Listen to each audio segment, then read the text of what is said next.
अस्सलाम वालेकुम। तो स्टार्ट करते हैं आज की क्लास। और आज की क्लास में हम जो लैंग्वेज सीखने जा रहे हैं या जिस लैंग्वेज का इंट्रोडक्शन करने जा रहे हैं वो बेसिकली लिखी तो सी हैश जाती है, लेकिन जब उसे पढ़ा जाता है तो आप उसे प्रोनाउंसिएशन में सी शार्प बोलते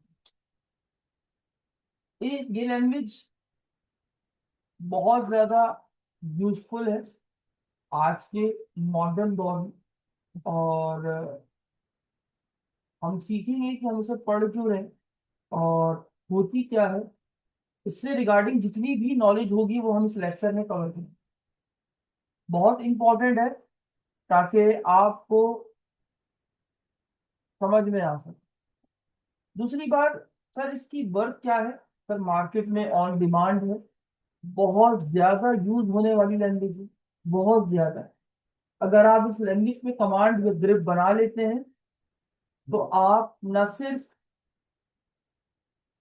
कमांड लाइन के ऊपर रन होने वाली एप्लीकेशन जैसे कमांड प्रॉम्प्ट के ऊपर ऐसी कंसोल एप्लीकेशन भी बना सकते हैं, यानी जो कमांड्स के जरिए चलती है। जैसे यहीं पर पूछा एंटर योर नेम तो आपने कहा सर, यानी कंसोल पे चलने वाली एप्लीकेशन भी बना सकते हैं। एक चीज, आपको मेरी स्क्रीन पे कुछ आइकन्स दिखाई दे रहे होंगे, ये डेस्कटॉप एप्लीकेशन कहलाती हैं। आप सी शार्प का इस्तेमाल करके डेस्कटॉप एप्लीकेशन भी बना सकते हैं।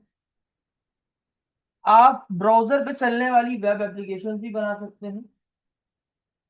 तीन एप्लीकेशन तो मैंने आपको ऐसी बता दी। इसके अलावा मोबाइल पे चलने वाली एप्लीकेशन भी आप इससे बना सकते हैं। तो बहुत ज्यादा यूजफुल होने वाली लैंग्वेज है, बहुत ज्यादा यूज है, मॉडर्न पर्पज में बहुत ज्यादा यूज किया जाता है इसका। तो आई होप आप थोड़ी सी वैल्यू में जनरेट जो कर पा रहा हूँ, आप उसके जरिए इसको सही तरीके से सीखने की कोशिश करेंगे। अगर आप इसको सीख लेते हैं तो आप मल्टीपल प्लेटफॉर्म के ऊपर एप्लीकेशंस को बना सकते हैं, जो कि आपके लिए एक बहुत बड़ा बेनिफिट है कि यार मैं एक ही लैंग्वेज का सहारा लेके मल्टीपल एप्लीकेशंस को डेवलप कर सकता हूँ। तो चलिए शुरू करते हैं इंट्रोडक्शन से। सी शार्प क्या है? सी शार्प एक मॉडर्न, यानी मॉडर्न का मतलब ये नहीं है कि अब बिल्कुल अभी अभी आई है। मॉडर्न से मुराद ये है कि आजकल सबसे ज्यादा यूज होने वाली लैंग्वेज है, object oriented programming language. C sharp न सिर्फ बल्कि मॉडर्न लैंग्वेज है, बल्कि 100% pure object oriented programming language है। अब ऑब्जेक्ट ओरिएंटेड प्रोग्रामिंग लैंग्वेज के ऊपर अभी फिलहाल के लिए बहस नहीं करेंगे, बस सिर्फ थोड़ा सा ओवरव्यू करेंगे और उसके बाद आगे बढ़ेंगे, क्योंकि हमें इस सी शार्प के अंदर कंप्लीट कोड को भी कवर करना है। तो यानी आगे हम इसके ऊपर बहुत डिटेल में पढ़ने जा रहे हैं। जैसे पीएचपी में हमने देखा था कि ऊप क्या है, बस एक उसके बारे में नॉलेज ली थी। तो बिल्कुल ऐसे ही अभी कुछ नॉलेज लेंगे और उसके बाद हम डिटेल कर देंगे कहाँ पर, अपने फर्दर आगे लेक्चर के ऊपर। और जब इसमें ऊप का पूरा कॉन्सेप्ट आएगा तब हम उसके ऊपर वहां पर आराम से डिस्कस करेंगे कि क्या चीज क्या होती है, क्या चीज क्या नहीं होती। ऑब्जेक्ट पहले तो बात करते हैं, इसमें चार तीन वर्ड लिखे हुए हैं, दो वर्ड मिला के लिखे हुए हैं और ये अलग अलग दो वर्ड। तोड़ लेते हैं। लैंग्वेज क्या होती है? वो वे ऑफ मीडियम, जहां पर एटलीस्ट टू पीपल्स आपस में कम्युनिकेट कर सकें या बातचीत कर सकें, लैंग्वेज कहलाती है। मतलब प्रोग्रामिंग लैंग्वेज क्या होती है? वो लैंग्वेज जिसके जरिए आप कंप्यूटर से बातचीत कर सकें या कंप्यूटर से टॉक कर सकें, आपके पास प्रोग्रामिंग लैंग्वेज कहलाती है। तो ऑब्जेक्ट ओरिएंटेड प्रोग्रामिंग लैंग्वेज का मतलब क्या हुआ? एक ऐसा तरीका, देखिए दुनिया में कोड करने के कई सारे तरीकेकार मौजूद हैं। अभी आपने जो पीएचपी में सीखा था वो प्रोसीजरल प्रोग्रामिंग थी, जहां पर आप अपने प्रोग्राम को छोटे छोटे फंक्शंस या चंक्स के अंदर तोड़कर बना रहे थे। कि मैंने बोला यार, मैं एग्जांपल के तौर पर एक रोबोट बना रहा हूँ और उस रोबोट में आँख कान नाक पैर टांग सर सबका कोड लिख रहा हूँ। तो वो क्या रहा था, इशू ये था कि मैंने सारा कोड एक ही जगह लिख दिया। अब लिखने के बाद प्रॉब्लम ये आ रही है कि कल को अगर मान लीजिए उसकी आईज में इशू आ रहा है, वो सही से डिस्प्ले नहीं कर पा रहा है या देख नहीं पा रहा है, तो अब मुझे उस सेपरेट आई का कोड करने के लिए मुझे पूरा का पूरा कोड देखना पड़ता था, जहां पर हर चीज का कोड गिवन था। तो अब उस प्रॉब्लम को रिजॉल्व करने के लिए कि यार अगर मैं सिर्फ मेरे हाथ का मसला आ रहा है रोबोट के, तो मैं रोबोट के हाथ पे ही काम करूं, मैं बाकी कोड को इस्तेमाल भी ना करूं। तो उसके लिए हम यहाँ पर अपने प्रोग्राम को प्रोसीजर प्रोग्रामिंग के अंदर इस्तेमाल कर रहे थे, जहां पर हम हाथ का अलग से फंक्शन बना रहे हैं, आंखों का अलग फंक्शन बना रहे हैं। हमें जहां पर प्रॉब्लम आ रही है हम सिर्फ उसी फंक्शन में जाते हैं, काम को सही करते हैं और हमारा जो कोड है वो सही वर्किंग प्रॉब्लम सही सही तरीके से रन करने लग जाता है। ऐसी ऐसी कोड करने के तरीके कार को प्रोसीजर प्रोग्रामिंग है, जहां पर हम अपने प्रोग्राम को छोटे छोटे फंक्शंस में तोड़ देते हैं, छोटे छोटे चंक्स में तोड़ देते हैं, हर चीज को सही तरीके से सेपरेट करके लिखते हैं। तो दुनिया में सिर्फ एक तरीका नहीं है कोड को लिखने का, दुनिया में कई सारे तरीके हैं कोड को लिखने के। उनमें से एक तरीका और भी है, जिसे ऑब्जेक्ट ओरिएंटेड प्रोग्रामिंग कहा जाता है। तो ऊप is a way of paradigm. ऊप क्या है? कोड को लिखने का तरीकेकार है। यानी C# के अंदर अगर हमें कोड को लिखना सीखना है, तो हमें एक नया तरीका सीखना होगा कोड पे लिखने का। वो तरीका क्या है? Object oriented program. यानी C# कहता है कि मैं 100% प्योर ऊप के कॉन्सेप्ट को इस्तेमाल करता हूं अपने कोड के अंदर। आई होप आपको बात समझ में आ रही है। देन क्या है वो? सिर्फ एक कोड को करने का तरीकेकार है। इसको माइक्रोसॉफ्ट ने बनाया है। अब आप माइक्रोसॉफ्ट के बारे में मैं बताना जरूरी नहीं समझ रहा, आप खुद भी बहुत अच्छे से बेहतर जानते हैं कि माइक्रोसॉफ्ट कितना बड़ा, कितनी बड़ी कंपनी है। आप विंडोज तक उसकी इस्तेमाल करते हैं, तो ये एक बड़ी कंपनी का एक बड़ा प्रोडक्ट आपके सामने मौजूद है, और उसी का एक हिस्सा लैंग्वेज की शक्ल में आप अपने पास पढ़ने जा रहे हैं। सी कौन सा जो माइक्रोसॉफ्ट ने बनाई है इसका नाम C# है, और ये मोस्टली डॉट नेट के साथ यूज होती है। अब यहाँ पर एक नया वर्ड यूज हुआ है डॉट नेट। तो डॉट नेट के बारे में मैंने आगे फर्दर एक्सप्लेन किया है नीचे स्लाइड के अंदर, तो वहां पर आप पढ़ेंगे। फिलहाल के लिए हम इसको अभी नहीं पढ़ रहे हैं। तो लेकिन आप इसे बिना किसी फ्रेमवर्क के भी यूज कर सकते हैं। यानी आपको जरूरत नहीं कि C# का इस्तेमाल करो, C# को यूज करने के लिए आप किसी फ्रेमवर्क को सहारा लो। आप उसे बिना किसी फ्रेमवर्क के भी इस्तेमाल कर सकते हैं, और आप उसको फ्रेमवर्क के साथ भी इस्तेमाल कर सकते हैं। अभी फ्रेमवर्क क्या होता है, छोटी सी बात को समझेंगे। सर वो कुछ पहले से लिखा हुआ कोड, या सेट ऑफ कोड जो कुछ रूल्स एंड रेगुलेशंस की बुनियाद पर बनाया गया हो, और आप उस बने हुए कोड का अपने पास इस्तेमाल करो, आपके पास फ्रेमवर्क चला। जैसे सर याद है मैंने आपको लारावेल पढ़ाते वक्त एक इंट्रोडक्शन में कहा था कि यार मान लीजिए, इसको रियल लाइफ एग्जाम्पल में यूं समझते हैं कि आपने एक घर को बनाना है, और घर को बनाने के लिए आपको जरूरत पड़ेगी ब्रिक्स यानी ईंटों की। तो प्रॉब्लम ये है कि दो तरीके हैं। एक तरीका वो है कि आप घर का स्ट्रक्चर को बनाने के लिए कि आप ईंटें भी खुद बनाओ, जिसमें आप सीमेंट रेत बजरी जो भी आपने मिक्सर किया, एक सांचा नुमा आपने लिया, और उसके अंदर वो आपने उसमें जो आपका मिक्सचर तैयार हुआ वो आपने उसके अंदर रख दिया। कुछ दिन सूखने का इंतजार किया, तो आपके पास ब्रिक्स आपके तैयार हो गए, और फिर आपने घर का सारा स्ट्रक्चर को खड़ा कर दिया। यहाँ पर आपने नोटिस किया होगा कि मैं काम स्क्रैच से कर रहा था, मतलब हर चीज मैंने खुद डेवलप की। और अगर मैं कहूँ यार मुझे घर तैयार करना है लेकिन मुझे ईंटें चाहिए, तो मैं किसी शॉप से जाता हूँ और बनी बनाई ईंटें लाकर अपने घर को स्ट्रक्चर को खड़ा कर लेता हूँ। यहाँ पर आपने देखा कि मुझे इन बिल्ट पहले से बना बनाया कुछ स्ट्रक्चर मिल गया। भाई मुझे ईंटें बनी बनाई मिल गई ना, मुझे खुद से बनाने की जरूरत तो नहीं पड़ी। तो फ्रेमवर्क भी एक तरह का क्या होता है, जहां पर आपको प्री बिल्ट इन कोड, जो कुछ कुछ पहले से लिखा हुआ कोड होता है, जिसमें कुछ रूल्स एंड रेगुलेशंस होते हैं, सेट ऑफ कोड होता है, वो आपको बना बनाया मिल जाता है, जिसका इस्तेमाल करके आप फर्दर अपने आगे की कोड को कंटिन्यू कर सकते हो। जो काम आप बार बार कर रहे होते हो वो अब आपको करने की जरूरत नहीं पड़ती। बात समझ में आई? तो फ्रेमवर्क क्या होता है? बेसिकली सेट ऑफ कोड होता है जो रूल्स एंड रेगुलेशन से मिलकर बना होता है। सही है? यानी रूल्स एंड रेगुलेशन से मुराद क्या है? भाई आपने ईंट बनी बनाई ले ली, अब आपको उससे छोटी ईंट चाहिए, एग्जाम्पल। तो आपको क्या करना पड़ेगा सर? अब आप उसकी हद तोड़ोगे, आप तो तोड़ोगे तो हो सकता है पूरी ईंट भी टूट जाए। तो आप वायोलेशन कर रहे हो ना यहाँ पर। आप कोई चीज जो बनी बनाई आपने ली, आप उसकी वायोलेशन कर रहे हो। तो यानी आपने उसकी हद में रहकर ही उसको काम करना है। ऐसा नहीं कि आपने बस उसको लिया चकोर टाइप का ईंट, और आप उसको रेक्टेंगल बना रहे हैं, ट्राइंगल बना रहे हैं। ऐसा पॉसिबल नहीं हो पाता। तो इसी तरीके से अगर आप जब किसी फ्रेमवर्क का इस्तेमाल करते हो, तो उसके जो कोड की जो लिमिटेशंस होती हैं, आपने उसको फॉलो करते हुए अपने कोड में इम्बेड करना पड़ता है। ऐसा नहीं है कि आपने लारावेल यूज कर रहे हैं, और मतलब लारावेल फ्रेमवर्क का, किसी भी फ्रेमवर्क का इस्तेमाल कर रहे हैं और आप कुछ बनाना कुछ और चाह रहे हैं, आप सोच रहे हैं कि यार मैं इस तरह से ही काम कर लूंगी। भाई जब एक काम आपको पहले से हुआ हुआ मिल रहा है तो आप इस तरह से काम क्यों करोगे? डन। तो वो ये कह रहा है कि सी शार्प आपके पास एक modern object oriented programming language है जो कि माइक्रोसॉफ्ट ने डेवलप की है। इसका नेम सी शार्प है और ये मोस्टली ज्यादातर डॉट नेट के साथ यूज की जाती है। डॉट नेट के साथ, डॉट नेट क्या है हम आपको बाद में बताएंगे, लेकिन आप इसे बिना किसी फ्रेमवर्क के साथ भी इस्तेमाल कर सकते हैं और किसी फ्रेमवर्क के बगैर भी ये यूज की जा सकती है। ये दो लाइनों का मतलब समझ में आया। अब आगे बढ़ते हैं। ये लैंग्वेज मेनली डिजाइन की गई है ताकि कोड को सिंपल, सेफ और पावरफुल बनाया जा सके। सिक्योरिटी के मामले में माइक्रोसॉफ्ट आपको पता है एक बहुत बड़ी कंपनी है जो कि काफी सिक्योरिटी प्रोवाइड करती है। मैं ये नहीं कहता कि इनके कोड को तोड़ा नहीं जा सकता। रिसेंटली भी आपने एक हादसा देखा था कि माइक्रोसॉफ्ट की तमाम विंडोज को हैक कर लिया गया। शायद आपने सुना या नहीं सुना। तो एक बहुत बड़ा हादसा हुआ था जहां पर आप जहां पर जो टिकट्स थे ना एयरपोर्ट पे जो लोगों थे वो हाथ से बना कर दिए गए। आप उसके बारे में अभी रिसर्च करना, आपको मिल जाएगा।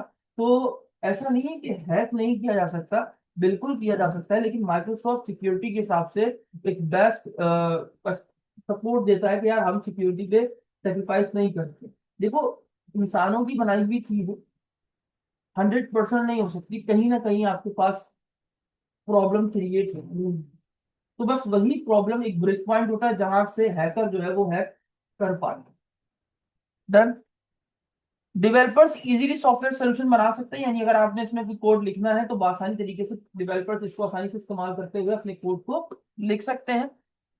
आपको ऑब्जेक्ट ओरिएंटेड प्रोग्रामिंग यानी ऊप सीखने का एक सॉलिड बेस मिलता है, क्योंकि ये है ही ऑब्जेक्ट ओरिएंटेड प्रोग्रामिंग लैंग्वेज। तो यहाँ पर आपको कंप्लीट एक पूरा पैकेज मिलता है जहां पर आप ऊप को अच्छे से समझ सकते हो और इम्प्लीमेंट कर सकते हो। डन। हमने कुछ छोटा सा इंट्रोडक्शन दिया, आई होप आपको समझ में आया होगा। अब बात करते हैं रियल लाइफ में सी शार्प का क्यों यूजफुल है। सोचिए आप एक इंजीनियर हो जो मशीन के पार्ट्स को कंट्रोल करना चाहता है।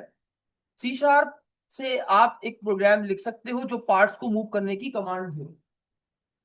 ये सोचिए कि आप एक बैंक में काम करते हो और कस्टमर अकाउंट हैंडल करने के लिए एक सॉफ्टवेयर बनाना है। ये सब सी शार्प से बिल्कुल मुमकिन और पॉसिबल है। मैं ये नहीं कहता कि बाकी लैंग्वेजेस से पॉसिबल नहीं। मैं अभी सिर्फ सी शार्प की बात कर रहा हूं, तो मैं इसीलिए आपको इसमें रखते हुए बताऊंगा कि आप सी शार्प का इस्तेमाल करके आप किसी भी किस्म की एप्लीकेशन को इजीली बना सकते हो। जहां पर आपको प्रॉब्लम आ रही है, आज की दुनिया में हम लोग क्या करते हैं यार, मान लेते हैं कि हमें जहां प्रॉब्लम आ रही है, जहां पर हमारे पास लोगों की इन्वेस्टमेंट ज्यादा हो रही है, जहां पर लोगों को ज्यादा यूटिलाइजेशन की जा रही है, वहां पर हम कोई ना कोई सॉफ्टवेयर या एप्लीकेशन प्रोडक्ट बनाकर लॉन्च कर देते हैं। जहां पर 10 लोग काम कर रहे हैं वहां पर एक सिंगल पर्सन काम कर रहा होता है। बात समझ में आ रही है नहीं आ रही? एग्जाम्पल के तौर पर हम डेटा एंट्री की बात करते हैं। मान लेते हैं कि एक कंपनी है जहां पर बहुत सारे लोग लग रहे हैं और अपनी एंट्रियां कर पा रहे हैं। बात समझ में आई? अब प्रॉब्लम क्या है कि एक बंदा बैठा हुआ है, दो चार बंदे बैठे हुए हैं, वो जो आ रहा है एंट्री लिखते जा रहे, कॉपी में जा रहे, जनरल भरते जाते थे। आज भी हमारी कंपनीज में होता है, इंडस्ट्रीज में होता है। लेकिन अगर मैं इसकी जगह सॉफ्टवेयर ले आऊं कि आप सीधा जाओ, आओ कार्ड दिखाओ, स्कैन करते हुए अंदर चले जाओ, कितना टाइम बचा मेरा? मुझे क्या किसी इंसान की जरूरत पड़ी? नहीं। मेरा सिस्टम फटाफट फटाफट आइडेंटिफाई कर रहा है और मैं जो है वो अपनी कंपनी से बंदे भेज रहा हूँ। तो जहां मुझे प्रॉब्लम्स फेस हो रही है वहां पर हम सोल्यूशन के लिए कोई भी एप्लीकेशन को डेवलप करते जा रहे हैं ताकि हमारा काम आसान हो सके। तो हमें सिंपली अगर कोई एप्लीकेशन को डेवलप करना है तो हम सी शार्प का इस्तेमाल करके उसको इजीली डेवलप कर सकते हैं। सी शार्प का नेचर कैसा है, यानी उसके फीचर्स क्या क्या है। तो हम बात करते हैं pure 100% object oriented programming. Object oriented programming सब कुछ ऑब्जेक्ट्स के अराउंड होता है, जैसे रियल लाइफ में कार, स्टूडेंट या बैंक अकाउंट। मैंने आपको बताया भी तो, याद होगा थोड़ा सा ऑब्जेक्ट ओरिएंटेड के बारे में कि हर वो शय है जिसे आप फिजिकली टच कर सको या देख सको, या वो चीज मेमोरी को ऑक्यूपाई करे, यानी मेमोरी कंटेन करे, तो वो आपके पास ऑब्जेक्ट्स कहलाते हैं। यहाँ पर यही बोल रहा है कि सब कुछ आपके पास इस लैंग्वेज में ऑब्जेक्ट्स, किस ऑब्जेक्ट की तरह यूज किया जाता है या ऑब्जेक्ट्स बनाकर इस्तेमाल किया जाता है। टाइप सेफ्टी ये एक बहुत अच्छा फीचर है। फीचर आपका टाइप सेफ्टी से क्या मुराद है आओ थोड़ा समझाता हूँ पहले मैं आपको। याद होगा कि आप लोग पीएचपी जावास्क्रिप्ट से वाबस्ता स्टूडेंट हो, तो आपको अपने जहन में रखना है जब भी कभी आप किसी वेरिएबल को बनाते थे, अभी हमने वेरिएबल पढ़ा नहीं, बस हम समझने के लिए समझ रहे हैं क्योंकि आप ऑलरेडी नॉलेज रखते हो लैंग्वेज के बारे में। तो हमने लिखे थे वार करके नेम बना दो, और उसमें जो है वो एक नाम हमने स्टोर कर दिया ऐसा दिन। अब जब ये कोड ब्राउजर पे रन होता था, जावास्क्रिप्ट कोड लिखा है, तो इंटरप्रेटर जब इस कोड को लाइन बाय लाइन एग्जीक्यूट पढ़ना शुरू करता था, तो रन टाइम के ऊपर आपके डेटा के अकॉर्डिंग इस वेरिएबल को ये पता चलता था कि इस नेम नामी वेरिएबल के अंदर किस टाइप का डेटा स्टोर किया गया है। यानी रन करने पे पता चलता था। देखो अभी तो आप बनाकर चले गए, अभी तो बिल्कुल उसको ये नहीं पता कि इस नेम नामी वेरिएबल में पड़ा क्या है। बस उसे ये पता कि एक वेरिएबल है, इसमें किस टाइप का डेटा है ये वो नहीं जानता था। जैसे ही कोड एग्जीक्यूट होता था, तो रन होने पे उसे ये पता चलता था कि नेम नाम के वेरिएबल के अंदर एक स्ट्रिंग टाइप का डेटा स्टोर किया गया है। बिल्कुल सेम ऐसे ही आप पीएचपी से भी वाबस्ता स्टूडेंट हो, तो वहां पर आपने देखा था कि आप वेरिएबल नेम और इस तरीके से असली लिख दिया करते हैं। अब यहां पर भी क्या होता था, यहां पर भी सेम था कि जैसे ही आपका कोड एग्जीक्यूट या रन होता था, तब वेरिएबल को पता चलता था कि मुझमें एक स्ट्रिंग या इंटीजर या बूलियन टाइप का डेटा स्टोर किया गया है। अब टाइप सेफ्टी से क्या मुराद है? टाइप सेफ्टी से मुराद ये है कि यार इन वेरिएबल्स में प्रॉब्लम या डर इस बात का लगा रहता है कि मान लीजिए आप यूजर से कुछ भी ले रहे हैं इनपुट, तो वो इनपुट के तौर पर उस वेरिएबल में हो सकता है कोई ऐसी स्टेप डाल के भेजे जिसका आपका कोड हैक हो सकता हो। क्योंकि भाई आपका वेरिएबल तो रन टाइम पर वैल्यू को एग्जीक्यूट कर रहा है ना, उसमें से किसी अच्छा, इसका सबसे बड़ा फायदा है कि वार कीवर्ड में आप चाहो तो स्ट्रिंग डाल दो, आप चाहो तो नंबर्स डाल दो, आप चाहो तो बुलियन डाल दो। यानी किसी भी किस्म का डेटा आप असाइन कर सकते थे। तो यहाँ पर ये इशू आता था कि यार यूजर जब कोई प्रॉम्प्ट में आपने कुछ भी इनपुट लिया, तो वहां पर वो एज अ वेरिएबल के अंदर कुछ भी किसी भी किस्म की स्क्रिप्ट को भेज सकता है, जिससे आपका डेटा है या किसी भी प्रॉब्लम होने के चांसेस बढ़ सकते हैं। तो इस प्रॉब्लम का जो सोल्यूशन है वो क्या है कि आप वेरिएबल को रिस्ट्रिक्ट कर दो। रिस्ट्रिक्ट का मतलब क्या है कि यार अगर मैं स्ट्रिंग टाइप का बना रहा हूं, तो उसमें सिर्फ स्ट्रिंग डेटा आना चाहिए। तो बिल्कुल इसी को टाइप शिफ्टिंग कहते हैं कि अगर वो चीज आप कहती है कि अगर तुमने एक वेरिएबल बनाना है जिसमें स्ट्रिंग डेटा को स्टोर करना है, तुम स्टार्ट में डिफाइन करो कि मैं एक स्ट्रिंग टाइप का वेरिएबल बना रहा हूं, और उसमें क्या लूंगा, एक स्ट्रिंग टाइप का ही डेटा लूंगा। अब अगर आप किसी और किस्म का डेटा इसमें डालने की कोशिश करोगे, तो वो आपको क्या कह देगा कि आप गलत कर रहे हो, आप एक टाइप से दूसरी टाइप में जाने की कोशिश कर रहे हो, जबकि आपने टाइप कुछ और डिफाइन कर रखी है। तो इसीलिए इस तरह की लैंग्वेजेस को, जहां पर आपको वेरिएबल्स को बनाते वक्त डेटा टाइप को डिफाइन करना जरूरी पड़ जाए, इस तरह की लैंग्वेज को टाइप सेफ्टी लैंग्वेज कहते हैं। और ये एक अच्छा फीचर है। क्यों अच्छा फीचर है भाई? इससे आपका जो सिक्योरिटी रिस्क है वो कम हो जाता है। डन। अच्छा जी, सिंपल सिंटेक्स वो ये कह रहा है कि इसका सिंटेक्स जो है वो सी प्लस प्लस और जावा लैंग्वेज का बेसिकली कॉम्बिनेशन, यानी दोनों लैंग्वेजेस का सिंटेक्स को ध्यान में रखते हुए इसको क्रिएट किया। कंपाइल्ड लैंग्वेज है, यानी पहले कोड कंपाइल होता है फिर रन होता है, इससे फास्ट एग्जीक्यूशन हो जाती है। देखिए, अब रन टाइम पे जब कोड चल रहा हो, जैसे इंटरप्रेटर करता है, सर आपने देखा होगा रन टाइम के ऊपर एक एक करके line by line code run होता है, तो लाइन बाय इससे कोड का जो प्रोसेस टाइम है वो स्लो हो जाता है। क्यों? क्योंकि रन टाइम पे एग्जीक्यूशन हो रही है, जैसे कोड रन हुआ तब एक एक करके लाइन पढ़ रहा है। तो अगर कोड पहले से कंपाइल हुआ रखा हुआ हो, तो क्या आउटपुट को रन करते वक्त, क्या वो डेटा को या आउटपुट को स्लो लेकर आएगा या फास्ट लेकर आएगा? फास्ट। तो इसीलिए यहाँ पर कंपाइलर, कंपाइल्ड बेस्ड लैंग्वेज आपके पास सी शार्प मौजूद है। ठीक है, यानी कंपाइलर पहले से मौजूद है, यानी इनबिल्ट इसमें आपके पास क्या होता है कि आप जैसे ही कोड लिखते हो, सर आपने कोड लिख के एंटर मारा है, कोड वहीं पर कंपाइल हो जाए। ऐसा कहीं भी नहीं कि आप रन करोगे, आप जैसे ही लाइन ऑफ कोड को लिखने के बाद नेक्स्ट लाइन में जाते हैं, या उसी लाइन में अगर आपको कोई एरर है, तो वहीं पर आप लिखना शुरू करते हो, वहीं पर आपको बताता रहेगा कि आपके इस कोड में इश्यूज आ रहे हैं। अब जब पहले से प्री कंपाइल्ड लैंग्वेज होगी, तो रन टाइम के ऊपर उसे कंपाइल होने की जरूरत पड़ेगी ही नहीं। जब पड़ेगी नहीं, तो आपकी एग्जीक्यूशन क्या हो जाएगी, ऑटोमेटिकली फास्ट हो जाएगी। ये भी इसका बहुत अच्छा फीचर है। फिर ऑटोमेटिक मेमोरी मैनेजमेंट, ये बड़ा जबरदस्त फीचर है। एग्जाम्पल, आपने एक वेरिएबल बनाया तो, लेकिन बनाने के बाद आपने छोड़ दिया, उसको यूज नहीं किया कोड में कहीं, तो जी शार्प का सबसे बड़ा फायदा ये है कि जब कोड कंपाइल होता है या रन होता है, तो रन होने की सूरत में इसमें एक ऑटोमेटिकली आपके पास एक मेमोरी मैनेजमेंट फीचर मौजूद होता है। वो पता क्या करता है, आपके जिन वेरिएबल्स का या जिन फंक्शंस का यूज नहीं हो रहा होता, वो रन टाइम के ऊपर आपके कोड से फ्री कर दिए जाते हैं। फ्री का मतलब, जब वो एग्जीक्यूट ही नहीं हो रहे, उनकी जरूरत ही नहीं है, तो जब वो रन हो रहा होगा तो उसमें उनकी एग्जीक्यूशन या कोड शामिल नहीं होगा। तो आपका इसका मतलब ये है कि आपका जो सी शार्प आपकी जो सी शार्प है, वो ऑटोमेटिक अपनी मेमोरी को खुद ब खुद फ्री करना जानती है। अब देखो, वेरिएबल का यूज नहीं है, लेकिन ये मेमोरी तो ऑक्यूपाई कर रहा है, तो नुकसान है ना सर। मेमोरी जितनी ज्यादा ऑक्यूपाई होगी उतना ज्यादा सिस्टम स्लो चलेगा। तो अगर ये फीचर मौजूद हो कि ऑटोमेटिक क्लीन करके चले जाओ, जैसे एग्जांपल, घर में कचरा मौजूद है और आपने जो है वो एक मशीन, एक रोबोट लेके रखा है जो कि जैसे ही कचरा गिरता है वो फटाफट उठा लेता है, इससे क्या हुआ सर? इससे आपको लोड नहीं पड़ रहा ना। अब मान लो कि यार 10 दिन बाद हमने सफाई करनी, तो 10 दिन तक कचरा पहले जमा किया, उसके बाद फिर आखिर में आपके पास लोड बहुत ज्यादा होगा। जब लोड बहुत ज्यादा होगा तो टाइम भी बहुत ज्यादा लगेगा। तो इसीलिए साथ साथ वो आपकी मेमोरी को फ्री करता चला जाता है, ताकि आपके पास फास्टेस्ट एग्जीक्यूशन कोड की हो सके। तो यहाँ पर एक और जुमला भी इस्तेमाल किया गया है कि आपको मेमोरी फ्री करने की टेंशन नहीं होती, यानी आपकी मेमोरी खुद ब खुद फ्री करता रहता है। गार्बेज कलेक्टर सब संभालता है।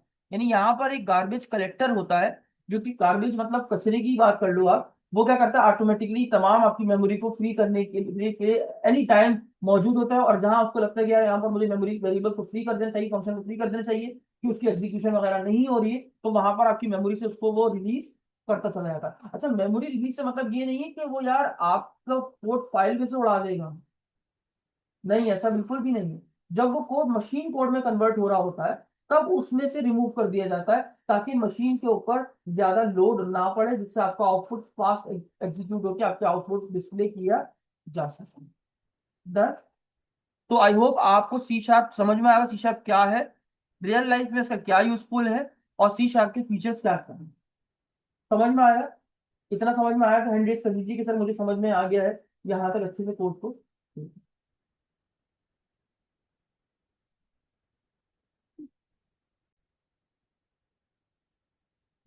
अच्छा जी, सी शार्प को किस किस चीज में यूज किया जा सकता है, रियल वर्ल्ड यूज केसेस, यानी रियल वर्ल्ड की एग्जांपल्स की बात करेंगे, तो मैं आपको ऑलरेडी बता चुका हूँ थोड़ी देर पहले इंट्रोडक्शन में, लेकिन फिर बता दूं।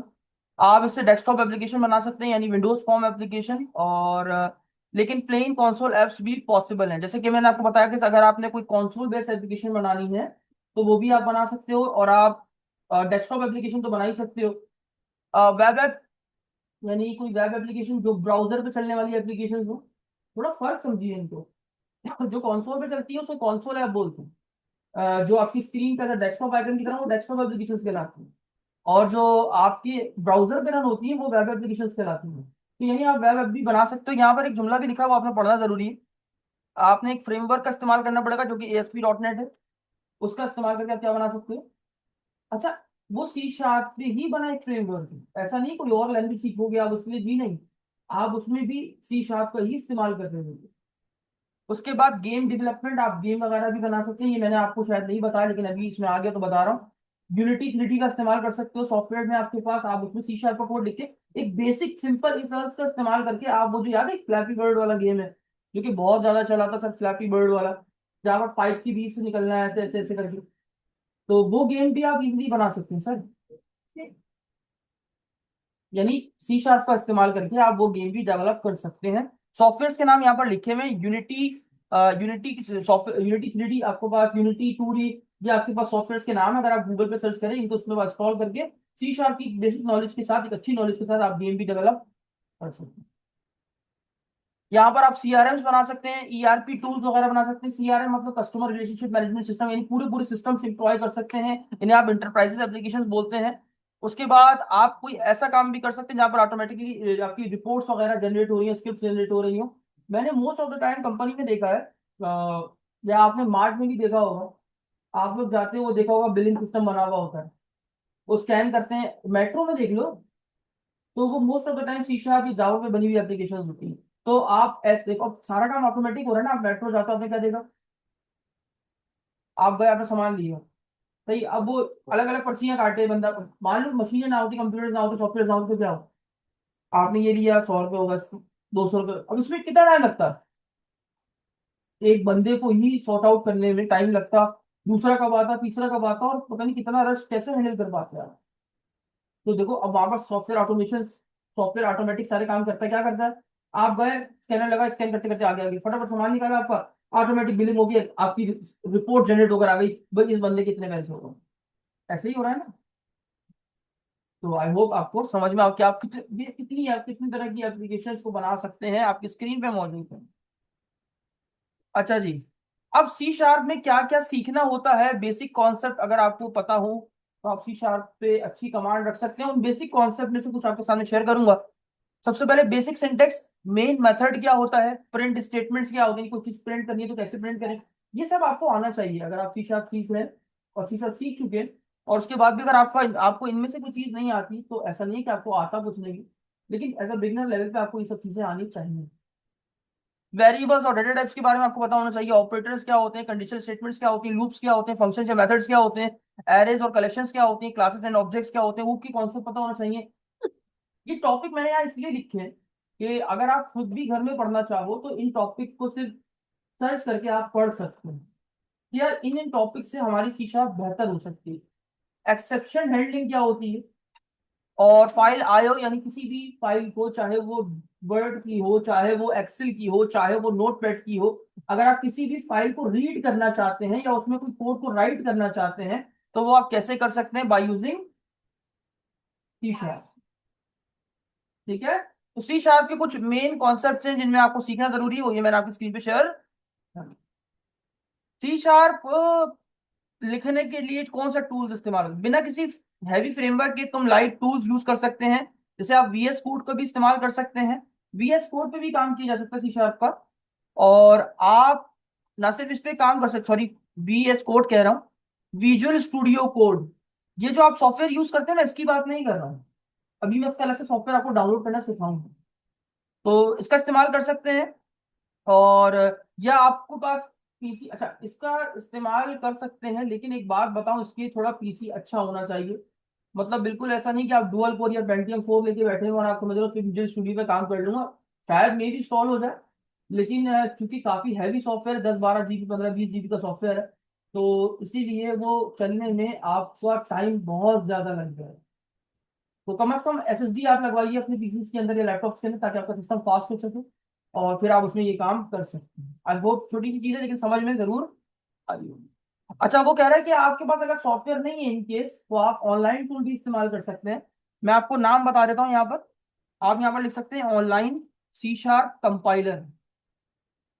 ये तब की सूरत हाल है कि अगर मान लीजिए आपके पास इस वक्त लैपटॉप या पीसी अवेलेबल नहीं है और आप चाहते हो यार मैं फिर भी कोडिंग करूं, तो आपके पास ये टूल है, आप कोई भी एक टूल खोल लीजिए, ये सारे ही हैं, तो यहाँ पर आप डायरेक्टली अपने कोड को रन कर सकते हैं, यानी अपना कोड लिखना शुरू कर सकते हैं, ये भी एक अच्छी बात है। अच्छा, इसके अलावा इसकी मोबाइल एप्लीकेशन भी है, अगर आप लिखे ना mobile application C sharp compiler, तो वहाँ आपको आपको मिल जाएंगे, आप वो डाउनलोड करके अपना कोडिंग कर सकते हैं। मजेदार है यार, और आसान है कि ये है कि यार, लेकिन आप सिर्फ कंसोल ऐप के ऊपर काम, मतलब इस तरह की एप्लीकेशन बना सकते हो बेसिक, जब आपको फाइल रीड या राइट करनी होगी तब आपके सिस्टम में वो सॉफ्टवेयर होना जरूरी है। बेसिक लेवल पे आप कोडिंग कर सकते हो इसके ऊपर, लेकिन ऐसा नहीं है कि आप सोचो कि यार मैं वेब ऐप भी बना लूंगा, मेरे पास लैपटॉप नहीं, तो ऐसा नहीं, आपको लैपटॉप लेना पड़ेगा, लेकिन जब तक आप नहीं ले रहे हो तब तक आप इसका इस्तेमाल कर सकते हो। गुड। अच्छा, वो कह रहा है कि आप कमांड लाइन का भी इस्तेमाल कर सकते हो, यानी अगर आप सी शार्प का कंपाइलर डाउनलोड कर लेते हो, CSC, ये सी शार्प का कंपाइलर है, कंपाइलर का नाम क्या है, यहाँ पर सर्च करते हैं,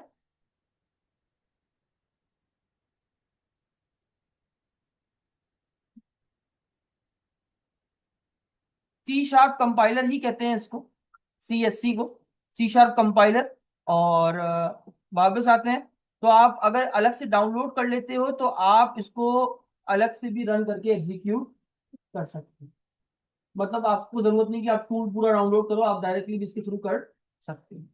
अब एक आखिरी कंक्लूजन, सी शार्प एक पावरफुल येट सिंपल लैंग्वेज है जो तुम्हें प्रोग्रामिंग लैंग्वेज के हर कॉन्सेप्ट सिखा सकती है बिना किसी एक्स्ट्रा फ्रेमवर्क के, अगर तुम बिगनर हो। सी शार्प सीखना तुम्हारी लॉजिक बिल्डिंग को स्ट्रॉन्ग बनाएगा, तुम्हारे रियल वर्ल्ड प्रोजेक्ट्स के लिए रेडी करेगा, और तुम फ्यूचर में इजीली किसी भी एडवांस एरिया जैसे वेब, मोबाइल या गेम में जा सकते हो। अभी आपकी चॉइस है सर कि आप अपने आप को इसमें इसमें बेहतर बनाते हो, आप कंसोल एप्लीकेशन में खुद को बेहतर बनाते हो, आप डेस्कटॉप एप्लीकेशन में खुद को बेहतर बनाते हो, या आप अपने आप को वेब एप्लीकेशन में बेहतर बना सकते हो, तो जिसमें आप अपने आप को मास्टर या बेहतर समझो, इसको पढ़ने के बाद आप उस फील्ड में रोटेट कर सकते हो। डन। अब थोड़ी सी चीजें यहाँ पर मैंने सॉरी, अब कुछ चीजें दिखानी है आपको मैंने कि सी शार्प को इंस्टॉल कैसे करें, सॉरी मतलब सी शार्प का कोड लिखने के लिए टूल को कैसे इंस्टॉल करें। तो हमारे पास एक टूल आता है विजुअल स्टूडियो के नाम से, आप यहाँ सर्च करेंगे विजुअल स्टूडियो 2022। अगर आपका पीसी पुराना है तो आप पुराने वर्जन भी कर सकते हो, मुझे कोई शिकायत नहीं है, आपसे एतराजात नहीं। लेकिन अगर आपके पास पीसी अच्छे हैं तो आप 2022 ही कीजिए। तो यहाँ पर आपको दोस्तों ये इस तरह से लिंक आता है, ये ऑफिशियल माइक्रोसॉफ्ट का लिंक है, आप यहाँ पर खोल लीजिए। उसके बाद जब आप यहाँ पर क्लिक करते हैं तो आपको मल्टीपल एडिशंस आपको दिख जाते हैं। तो हमने जो इंस्टॉल करना है वो कम्युनिटी 2022 है, ठीक है। एग्जाम्पल के तौर पर हमने इसके ऊपर क्लिक किया, जैसे हमने क्लिक किया ना, ये देखिए ऑटोमेटिक विजुअल स्टूडियो को इंस्टॉल करने वाला जो सेटअप या इंस्टॉलर है ना वो इंस्टॉल हो गया, हो गया। अब आपने इसके ऊपर क्लिक करना है और यस करना है। अच्छा एक चीज वो भी बता दूं आपको, अक्सर लोगों के पास ऐसा होता है कि विजुअल स्टूडियो इंस्टॉल नहीं हो पाता, क्योंकि माइक्रोसॉफ्ट ने पाकिस्तान में और उसको या बांग्लादेश में बैन कर दिया, वो नहीं इंस्टॉल हो पाता। तो अगर आपको इंस्टॉल करना भी है तो आप वीपीएन का इस्तेमाल करेंगे। अक्सर मैं अभी से बता रहा हूँ कि ताकि आपको पता रहे कि अगर आपके पास नहीं इंस्टॉल हो पा रहा है विजुअल स्टूडियो तो घबराने की जरूरत नहीं है, क्योंकि वो उसमें पाबंदी शायद लगा दी गई है जिस वजह से आपके पास इंस्टॉल नहीं हो पाता। तो इसीलिए अगर आपको उसको इंस्टॉल करना है तो आप वीपीएन का यूज कर सकते हैं, वीपीएन के बारे में मुझे बताने की बिल्कुल भी नीड नहीं है, आप ऑलरेडी जानते हैं। सिंपली वीपीएन इंस्टॉल कीजिए और इंस्टॉल करने के वीपीएन को ऑन करके आप अपने सेटअप को इजीली रन कर सकते हैं। कंटिन्यू के बटन पे क्लिक करेंगे, यहाँ पर ये जो है ना कुछ डाउनलोडिंग और इंस्टॉलिंग हो जाएगी। जैसी डाउनलोडिंग और इंस्टॉलिंग हो जाएगी, मैं पूरा करके नहीं दिखा रहा, मेरे पास मौजूद है। जब ये हो जाएगी तो उसके पास कुछ इस तरह की स्क्रीन आपके सामने आएगी, देखो ऐसे। जब आप उसको खोलोगे, मैंने ये स्क्रीन इसलिए खोल के रखी थी कि आपको बता दूं कि टी शर्ट में क्या क्या इंस्टॉल करना है। जब ये आ जाएगी तो यहाँ पर आपके पास वर्कलोड के नाम से लिखा होगा, आपने उसमें क्या करना है देखिए, यहाँ पर आपने लिखना है .NET डेस्कटॉप डेवलपमेंट, एक ये वाला चूज कर लीजिएगा। क्योंकि आगे चल के हमने ASP.NET फ्रेमवर्क के ऊपर भी काम करना है, तो एक ये वाला भी चीज चूज कर लीजिए। ये मोबाइल और डेस्कटॉप एप्लीकेशन बनाने के लिए देखो पार्ट लिखा हुआ है, और यहाँ पर वेब एंड क्लाउड बनाने के लिए। तो अभी फिलहाल के लिए यहाँ पर एक भी चेक हुआ है, क्योंकि अगर डेस्कटॉप एप्लीकेशन की बात करें तो आपने इस पे चेक करना है, और ये देखिए ये चेक कर लेना है यहाँ से। चेक करने के बाद आपने इंस्टॉल पे क्लिक कर देना तो वो इंस्टॉल हो जाएगा। डन। लेकिन चूंकि आगे चल के आपको .NET फ्रेमवर्क भी पढ़ना है भाई, ASP.NET के बारे में भी पढ़ना है, वेब एप्लीकेशन भी बनानी है, तो मैं अभी से बोलूंगा आपने इसके ऊपर भी चेक बॉक्स पे चेक लगाना है। यहाँ पर भी ऐसे टिक कर लेना है, ये टिक करके देखो ऐसे टिक टिक, ये चूज करना है और ये चूज करना है। उसके अलावा यहाँ पर ये कुछ चीजें हैं देख लो, यहाँ पर ये असल में दूसरी लैंग्वेज का पार्ट है, F#। अच्छा माइक्रोसॉफ्ट हमें विजुअल स्टूडियो के अंदर सिर्फ एक लैंग्वेज नहीं देता, C#, उसमें F# भी होगी, उसमें विजुअल विजुअल बेसिक भी होगी, पाइथन भी होगी, बहुत सारी लैंग्वेजेस होती हैं, ठीक है। तो हम जो है वो जिस पे हमें काम करना है हम सिर्फ उसी का इस्तेमाल कर रहे हैं, वरना ये सॉफ्टवेयर बहुत बड़ा हो जाएगा, 50 GB तक चला जाएगा। अगर आप सब करना है तो सब इंस्टॉल कर लो, तो फिर वो बहुत हैवी सॉफ्टवेयर होगा और आपका सिस्टम काफी लो टाइम लेगा। तो जो मैंने बताया आपको वो इंस्टॉल करना है, और इंस्टॉल करने के बाद दैट से डन हो जाएगा। और उसके बाद फिर आपने क्या करना है, यहाँ पर सर्च करना है विजुअल स्टूडियो, बस ये देखो मैंने से लिखा आ गया, आ गया। उसके बाद आपने इस पे सिंगल क्लिक या डबल क्लिक जो भी आप करना चाहते हैं आप करेंगे, और जब खोलेंगे तो इस तरीके से स्क्रीन आ जाएगी इसकी। क्योंकि आप बिल्कुल ऐसा फ्रेशर स्टार्ट कर रहे हैं, तो यहाँ पर अगर आप गौर से देखेंगे तो यहाँ पर वो प्रोजेक्ट दिखाएगा जो आपने लास्ट टाइम बनाए थे या ओपन करे हुए थे। तो अभी तो आपके पास कुछ भी नहीं आ रहा होगा, क्योंकि आपने बिल्कुल न्यू नहीं इंस्टॉल किया होगा भाई। अब यहाँ पर ऑप्शन देखिए, ये इंपॉर्टेंट ऑप्शन है, क्लोन रिपोजिटरी, ये गिटहब की बात कर रहा है। अगर आपने गिटहब पे कोई प्रोजेक्ट बनाया हो तो आपको उसका क्लोन चाहिए तो यहाँ से आप क्लोन कर सकते हैं। किसी प्रोजेक्ट, आपके दोस्त ने प्रोजेक्ट दिया या आपके सिस्टम में कहीं और पड़ा, आप उसको ओपन करना चाहते हैं तो यहाँ से इस्तेमाल कर सकते हैं। कोई फोल्डर खोलना चाहते हैं तो यहाँ पर बना सकते हैं। आपने एक नया प्रोजेक्ट बनाना है, हम तो एक नए प्रोजेक्ट की बात करेंगे, तो हमने इस पर सिलेक्ट करना है क्रिएट अ न्यू प्रोजेक्ट। जैसे आपने प्रोजेक्ट सिलेक्ट किया दोस्तों, इधर वो वाले प्रोजेक्ट्स आ रहे हो जो रिसेंटली आपने यहाँ से सिलेक्ट किए होंगे, तो आपका तो बिल्कुल फ्रेश होगा क्योंकि आपने अभी तो न्यू न्यू काम शुरू किया है। अब ये सबसे अच्छा सवाल है, देखो ये बड़ा सब जबरदस्त सवाल है। अब यहाँ पर बहुत सारे प्रोजेक्ट्स आ रहे हैं, देखो ये देखो मेरा स्क्रॉलर देखो।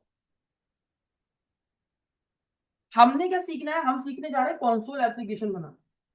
हम अपनी सी शार्प को जो एज बिगनर लेवल पे सीख रहे हैं वो एक कॉन्सोल एप्लीकेशन के ऊपर सीख रहे हैं, यानी कमांड लाइन पे चलने वाली एप्लीकेशन बनाना चाह रहे हैं हम लोग।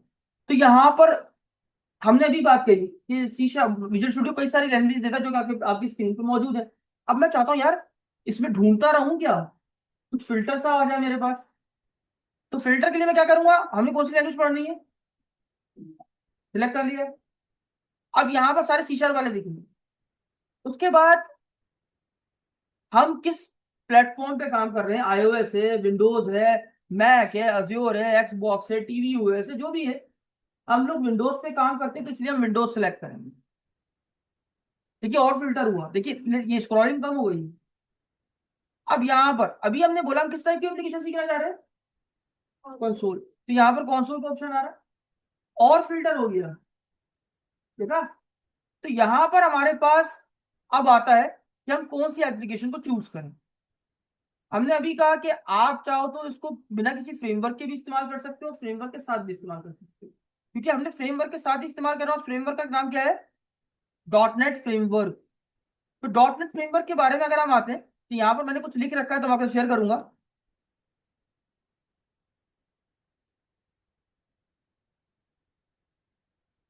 थोड़ा सा इसके बारे में निकाल लेते हैं डॉट नेट के बारे में ताकि पढ़ने में आसानी हो जाए।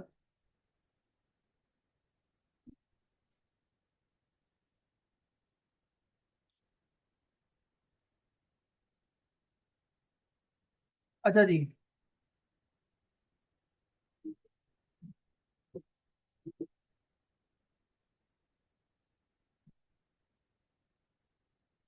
ये इसलिए नहीं पढ़ाते क्योंकि इसमें एक जुमला आएगा तो वो भी पढ़ना पड़ेगा हमें।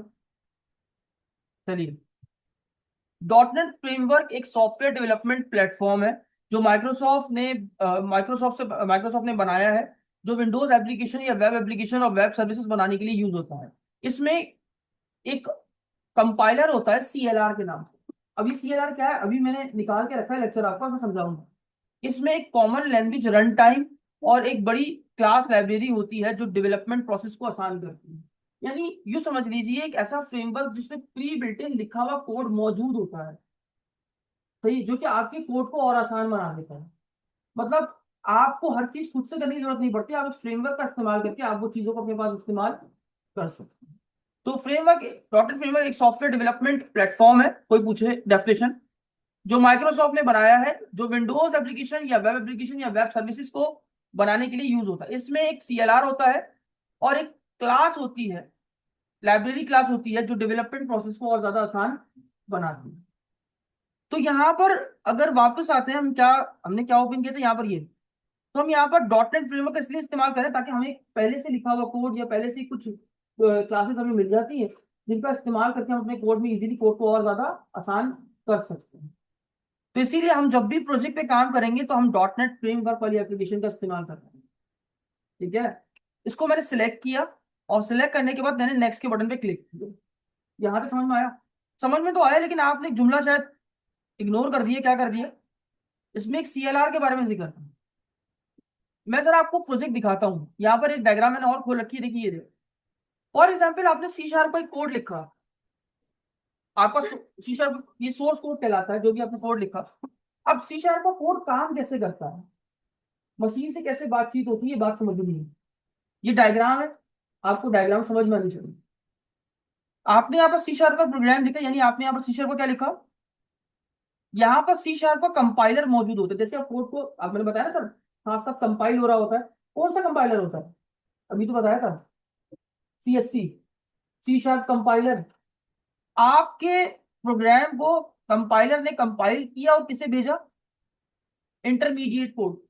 यहां पर दो चीजें मौजूद थी, एक था CIL और एक था IL, कॉमन इंटरमीडिएट कोड जिसे आप CIL बोलते हो, एक होता है इंटरमीडिएट लैंग्वेज कोड जिसे आप IL कहते हो।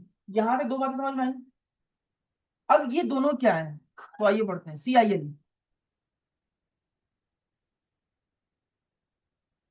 जब आप C# में कोई प्रोग्राम लिखते हैं वो पहले एक हाई लेवल लैंग्वेज होती है। हाई लेवल मतलब ह्यूमन रीडेबल लैंग्वेज है।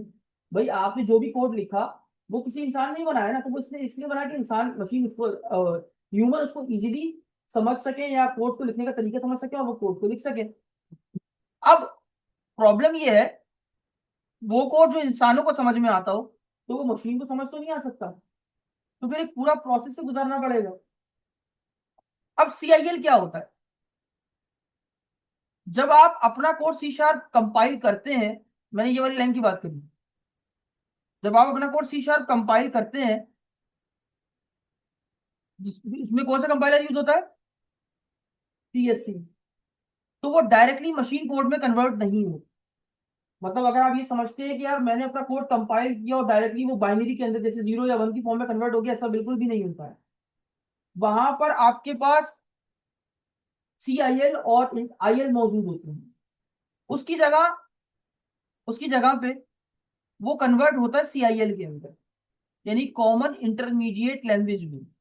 ये CIL एक ऐसी लैंग्वेज है जो डॉट नेट फ्रेमवर्क समझ सकता है। देखिए अब ये वो लैंग्वेज है जो कि डॉट नेट फ्रेमवर्क के अंडरस्टैंडेबल में आती है। बात समझ आ रही है? जिसे डॉट नेट समझ पाता है। ये लैंग्वेज सभी डॉट नेट लैंग्वेजेस के लिए कॉमन होती है। मतलब चाहे वो आप किसी भी लैंग्वेज का इस्तेमाल करके प्रोजेक्ट को बना रहे हो, CIL इन तमाम लैंग्वेजेस को इजीली समझ सकता है। और आपका जो ये CIL एक ऐसी लैंग्वेज है जो डॉट नेट फ्रेमवर्क समझ सकता है। मतलब इस लैंग्वेज का लिखा हुआ कोड कौन समझ सकता है, आपका CIL समझ, यानी कॉमन इंटरमीडिएट लैंग्वेज जो है वो समझ पाता है। आपका कंपाइल्ड कोड जो भी आपने कोड कंपाइल किया वो XE या DLL में होता है, इसके अंदर CIL मौजूद होता है। मतलब जब आपका कोड कंपाइलर CSC उसको कंपाइल करता है तो उसमें आपके पास XE की फाइल होती है, आपने अक्सर XE की फाइल देखी होगी सेटअप वगैरह के वक्त होती है, या DLL की फाइल होगी। इसके अंदर आपको CIL मिलता है, यानी कॉमन इंटरमीडिएट लैंग्वेज, जो कि कौन समझ पाता है, डॉट नेट, जिसको इजीली समझ पाता है। अब ये समझने के बाद जब इसके पास कोड आता है, डॉट नेट इजीली समझ पाता है, उसके बाद कोड कन्वर्ट होता है CLR के अंदर। अब CLR क्या होता है, कॉमन लैंग्वेज रन टाइम। जब आपका प्रोग्राम रन करते हैं तो CLR काम में आता है। CLR CIL के कोड को मशीन कोड, यानी यही वो हिस्सा है जहां पर आपका CIL का कोड या IL का कोड कन्वर्ट होता है किसके अंदर, मशीन कोड के अंदर। इसको जस्ट इन टाइम कंपाइलेशन कहते हैं। देखो यहां पर लिखा हुआ भी है, जस्ट इन टाइम, मतलब उसी वक्त आपको कोड कंपाइल होगी। यहाँ पर जस्ट इन टाइम में कंपाइल होता है, और कंपाइलेशन कहते हैं। CLR का काम CIL को मशीन कोड में बदलना, मेमोरी को मैनेज करना। ये जो गार्बेज वाला फीचर है ना, ये CLR के अंदर ही होता है, जो आपकी मेमोरी को फ्री करता रहता है, आप जिससे टेंशन फ्री होकर काम कर रहे होते हैं। सिक्योरिटी चेक करना, और एक्सेप्शंस, अगर कोई प्रॉब्लम्स आ रही है कोड में, जैसे एक्सेप्शंस इसको बोलते हैं, यार समझाता हूँ। फॉर एग्जाम्पल आपने कैसा कोड लिखा, 0/4, is it possible in programming, या रियल लाइफ में पॉसिबल है? 0/4 मीन्स इंफिनिटी। सर इंफिनिटी है, जीरो से कभी डिवाइड ही नहीं हो सकता, तो प्रोग्रामिंग इस कोड को नहीं समझ सकती, तो एक एरर थ्रो करेगी। अब उस एरर को सही तरीके से हैंडल करना, इसी को एक्सेप्शन हैंडलिंग कहते हैं। तो यहाँ पर एक्सेप्शन वगैरह हैंडल की जाती है। आई होप ये छोटी सी बात समझ में आ रही है। तो CLR क्या क्या काम करता है, एक तो मशीन कोड में कन्वर्ट करता है, गार्बेज कलेक्टर का काम करता है, यानी मेमोरी मैनेजमेंट करता है, सिक्योरिटी चेक करता है, और आपकी तमाम एक्सेप्शंस को हैंडल करता है। अब C# का कोड था, कंपाइल हुआ किसकी मदद से, CSC की मदद से, किसके अंदर, CIL के अंदर, कॉमन इंटरमीडिएट लैंग्वेज या इंटरमीडिएट लैंग्वेज कोड के अंदर। सही है, जो कि कौन समझ पाता है, डॉट नेट फ्रेमवर्क जिसे इजीली समझ पाता है, अंडरस्टैंड कर पाता है। फिर वो कोड कन्वर्ट होता है किसके अंदर, फिर वो कोड किसको किसको भेजा जाता है, CLR को। जहां पर सीएलआर क्या करता है, आपके कोड को कन्वर्ट करता है किसके अंदर, मशीन कोड के अंदर, जहां पर जिसमें आप जस्ट इन टाइम कंपाइलेशन होती है। और यहाँ पर आपको जो फाइनल कोड है वो कंप्लीट होता है, और एक्सजी और डीएलएल फाइल्स आपको आखिरी तौर पर मिल जाएंगी। डन। तो इस तरीके से कोड का फ्लो चल रहा होता है, यानी कोड इस तरह से कंपाइल होता होता आगे बढ़ रहा है। आई रिपीट, सबसे पहले आपने शीशा का कोड लिखा, वो कंपाइल हुआ किसके अंदर, सीएससी के अंदर। सीएससी ने कहा भेजा उसको, इंटरमीडिएट कॉमन लैंग्वेज इंटरमीडिएट, जब कोई कौन समझ पाता है उस लैंग्वेज को, डॉट नेट समझ पाता है। फिर वो क्या करता है, वो किसको भेजता है, सीएलआर। सीएलआर क्या करता है, कोड को कन्वर्ट करता है किसके अंदर, मशीन कोड के अंदर। इसके अलावा सीएलआर क्या करता है, गार्बेज कलेक्टर करता है, यानी आपकी मेमोरी मैनेजमेंट करता है। दूसरा, एक्सेप्शन हैंडलिंग करता है। तीसरा, चौथा, सिक्योरिटी चेक करता है। ये सब करने के बाद फाइनल क्या होता है, आपका आउटपुट आपके मशीन कोड में कन्वर्ट होकर आपको मिल जाता है। डन। आई होप सीएलआर का जुमला आपको समझ में आया है। अब यहाँ पर आपने एक जुमले में तो पढ़ा, लेकिन आपने यहाँ पर भी पढ़ा, अब इसको पढ़ो दोबारा से। डॉट नेट फ्रेमवर्क, इसीलिए डॉट नेट फ्रेमवर्क लिखा था। डॉट नेट फ्रेमवर्क एक सॉफ्टवेयर डेवलपमेंट प्लेटफॉर्म है जो माइक्रोसॉफ्ट ने बनाया है, जो विंडोज एप्लीकेशन, वेब एप्लीकेशन और वेब सर्विस बनाने के लिए यूज होता है। इसमें सीएलआर और बाकी, सीएलआर भी मौजूद होता है क्योंकि वो डॉट नेट अंडरस्टैंड कर पाता है। सीएलआर और बाकी क्लासेस लाइब्रेरीज होती है जो डेवलपमेंट प्रोसेस को और ज्यादा, that is called dot net framework.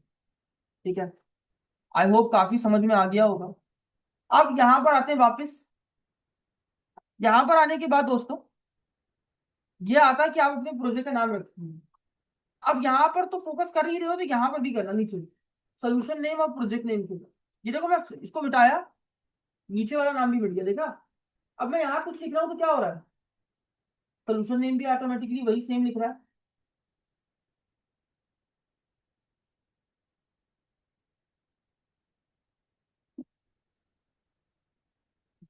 ये क्या हो रहा है कि सर मैं प्रोजेक्ट का नाम रख रहा हूँ, ऑटोमेटिक सोल्यूशन का नाम भी रख रहा है। तो भाई अभी इस पे बहस नहीं करते, थोड़ी देर में समझते हैं।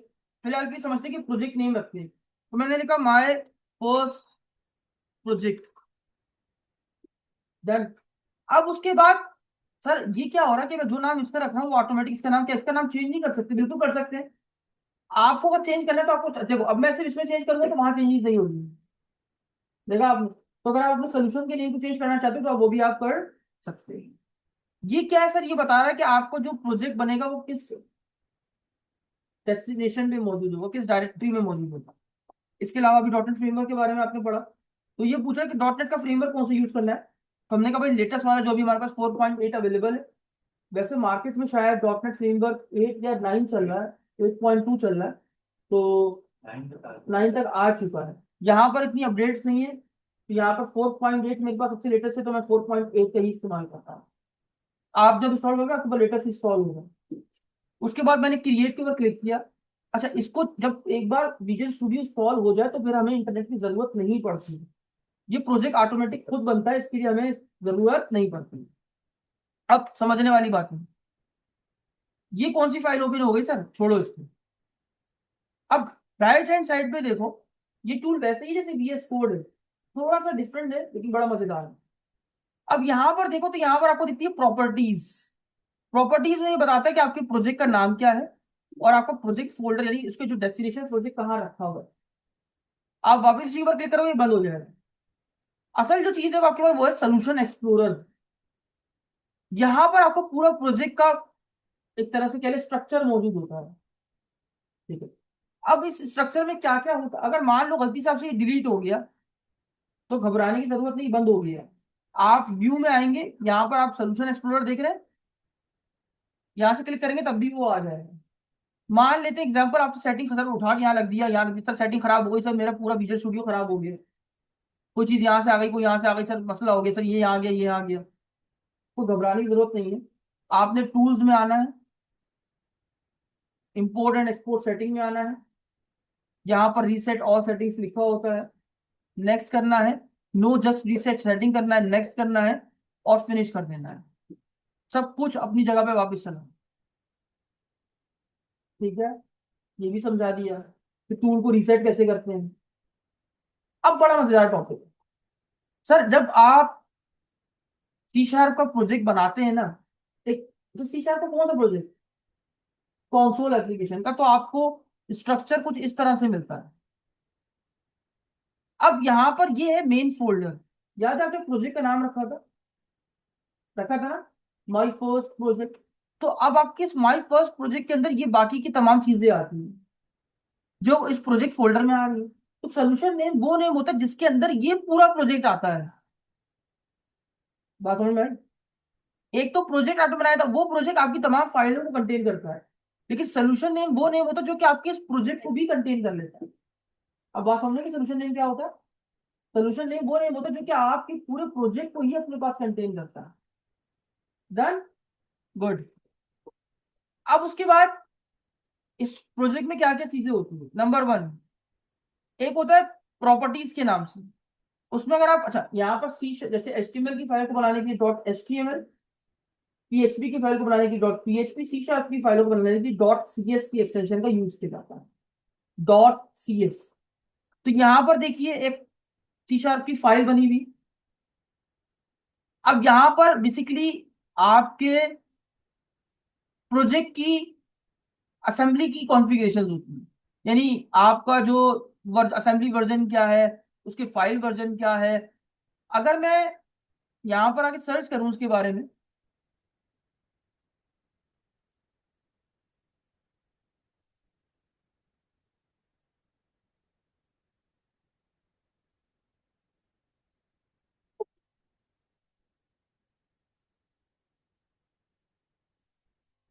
अचानक बात नहीं क्यों समझेंगे। Assembly info file C sharp console application में असेंबली का मेटा डेटा, यानी जैसे कि उसमें वर्जन कौन सा है, उसका ऑथर कौन सा है, उसकी डिस्क्रिप्शन कौन सा है, इन तमाम चीजों को डिफाइन करती है आपकी कौन सी क्लास? असेंबली में। याद रखिएगा यहाँ पर टोटली मैंने आपको बताया था, क्या बताया था? यहाँ पर जो कुछ होगा वो उसके दायरे में होगा, तो यानी क्लासेस और ऑब्जेक्ट्स ही आपको देखने को मिलेंगी, इसके अलावा दूसरी कोई चीज देखने को नहीं मिलेगी। तो यहाँ पर आपके पास ये जो फाइल है सी शार्प की, ये असेंबली का मेटा डेटा रखती है। मेटा डेटा से मुराद यानी उसका वर्जन कौन सा है, उसका ऑथर कौन सा है, उसकी डिस्क्रिप्शन, ये तमाम चीजें डिफाइन करती है आपकी कौन सी सी शार्प की file? Assembly info dot C S की फाइल। उसके बाद यहाँ पर आता है रेफरेंसेस। रेफरेंसेस। रेफरेंसेस के अंदर आप गौर से देखो, जैसे याद है लैरावेल के अंदर एक फोल्डर हुआ करता था वेंडर के नाम से। वेंडर के नाम से याद है? तो वेंडर फोल्डर क्या रखता था? अपने प्रोजेक्ट में यूज आने वाली जितनी भी लाइब्रेरीज और पैकेजेस हैं उसको कंटेन करता था। तो बिल्कुल ऐसे ही आपके इस प्रोजेक्ट में चलने वाले जितने भी पैकेजेस या लाइब्रेरीज होंगी ना, वो तमाम की तमाम यहाँ आके इंस्टॉल होंगी। और उसमें से पहले से कुछ हुई भी रखी हुई है, क्योंकि सी शार्प हमें डिफॉल्ट प्रोजेक्ट में प्रोवाइड करता है। जैसे Microsoft C sharp system, system dot core, system data, ये तमाम डिफॉल्ट हमें देखने को मिलते हैं। अच्छा अगर इससे पूछते हैं,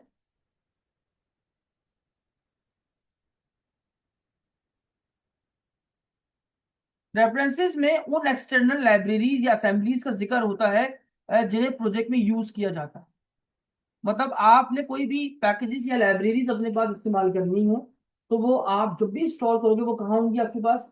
आपके रेफरेंसेस फोल्डर के अंदर। तो कुछ आपको पहले से भी मिल जाती है जो कि आपकी स्क्रीन पे मौजूद है। अब आते हैं एक और ऐप कॉन्फ़िग के नाम से। अगर आप इस app config app dot config की फाइल को खोलते हो, तो आपके एप्लीकेशन की जो कॉन्फ़िगरेशन है कि आपने कौन सा वर्जन यूज किया, आपके डॉट नेट फ्रेमवर्क कौन सा है, उसका वर्जन कौन सा है, इस तमाम कॉन्फ़िगरेशन को आपके पास इस ऐप डॉट कॉन्फ़िग की फाइल में रखा जाता है। तो अगर आप गौर से नोटिस करो, आप लोग कहते थे सर एक्सएमएल एक्सएमएल, यहाँ पर देखो उसकी कॉन्फ़िगरेशन एक्सएमएल में लिखी गई है। तो ऐसा नहीं कि एक्सएमएल का यूज सिर्फ वहां पर इस्तेमाल हुआ है, एक्सएमएल का यूज होता है। आपके सामने एक एग्जांपल मौजूद है। आपकी ऐप कॉन्फ़िग फाइल एक्सएमएल के ऊपर बनाई गई है, ठीक है? ऐप कॉन्फ़िग क्या रखती है? आपकी एप्लीकेशन की कॉन्फ़िगरेशन क्या है, जैसे कि आपका वर्जन कौन सा है, आप कौन सा डॉट नेट फ्रेमवर्क इस्तेमाल कर रहे हैं, उसका वर्जन क्या है, ये तमाम इंफॉर्मेशन कौन रखेगा आपके पास? App dot config. I hope समझ में आ गया होगा। अब आती सर आपके पास मेन क्लास जिसमें आप काम कर रहे हैं, यानी सी एस की फाइल, यानी सी शार्प की फाइल, जैसे प्रोग्राम डॉट सी एस के नाम से बाय डिफॉल्ट सी शार्प खुद बनाता है। आप जब भी एक नया प्रोजेक्ट बनाएंगे, हमेशा एक प्रोग्राम डॉट सी एस के नाम से क्लास बनेगी। आप चाहे तो डिलीट भी कर सकते हैं, अपने नाम से बना सकते हैं, लेकिन डिफॉल्ट में जो मिलता है मैं उसकी बात बता। तो यहां पर आपको कुछ इस तरीके से कोड देखने को मिलता है। मैं अभी इसके ऊपर बहस नहीं कर रहा, हम इंशाल्लाह नेक्स्ट क्लास के ऊपर करेंगे। बस हम एक बेसिक बात समझते हैं कि अगर मान लीजिए मुझे अपने इस कोड में मेरे नाम को प्रिंट करना है, तो आपको नाम को प्रिंट करने के लिए आपको यहाँ पर एक क्लास है जो कि प्री बिल्ट होगी। मैंने कहा है यहाँ पर सब कुछ क्या होगा, क्लासेस एंड ऑब्जेक्ट्स में होगा। तो यहाँ पर एक प्री बिल्ट यानी पहले से बनाई हुई क्लास है जिसका नाम है कॉन्सोल। क्या है? कॉन्सोल।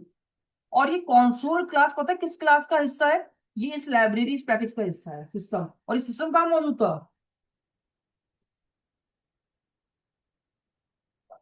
ठीक है, मैं अगर आप अच्छा कंट्रोल करके क्लिक करूँ ना अगर मैं इसके ऊपर, हो नहीं रहा, मैं देखता हूँ पूरा लिखने के बाद। अब मैंने बोला कॉन्सोल में जाओ, इसका एक मेथड है राइट लाइन करके, राइट या राइट लाइन। आपने इसको बंद किया और उसमें आपने जो भी प्रिंट करवाना है वो आपने एज असद अली यहाँ पर लिख दिया इन्वर्टेड कॉमा में। अब अगर मैं इसको रन करूं तो रन करने का बट अच्छा यहाँ पर देखो स्टैटिक, आप कंट्रोल एस प्रेस करो सेव करने के लिए, अगर नहीं हो रहा तो कंट्रोल शिफ्ट एस का इस्तेमाल करो सेव करने के लिए। उसके बाद यहाँ पर आपको स्टार्ट का बटन दिख जाता है, आप यहाँ पर क्लिक करेंगे तो आपका कोड ये देखिए एक कॉन्सोल एप्लीकेशन पे खुल जाए, देखा आपने? यहाँ पर आपका आउटपुट प्रिंट होगा। तो यानी अगर आपने कोई भी चीज को प्रिंट करना है सी शार्प में, तो आप कंसोल क्लास का इस्तेमाल करते हो। उस कंसोल क्लास में एक मेथड होता है किसके नाम से, उसका इस्तेमाल करके आप किसी भी स्टेटमेंट को प्रिंट कर सकते हैं। और कंसोल क्लास खुद किस पैकेज का हिस्सा है? सिस्टम। अगर मैं ये हटा दूं ना, ये देखो एरर आ गया सर, आपने देखा नहीं? कंपाइलर ऑटोमेटिक फौरन कंपाइल कर रहा है कोड को, अभी तो रन भी नहीं किया है। देखा आपने? ये कंपाइल टाइम एग्जीक्यूशन हो रही है, यानी कंपाइल टाइम पे यानी लिखते साथ कोड कंपाइल होता चला जाता है। आई होप यहाँ तक समझ में आ गया होगा। तो आज के लिए इतना ही रखते हैं, मिलते हैं नेक्स्ट क्लास में, फर्दर इसको आगे कंटिन्यू करेंगे। तब तक के लिए इजाजत दीजिए।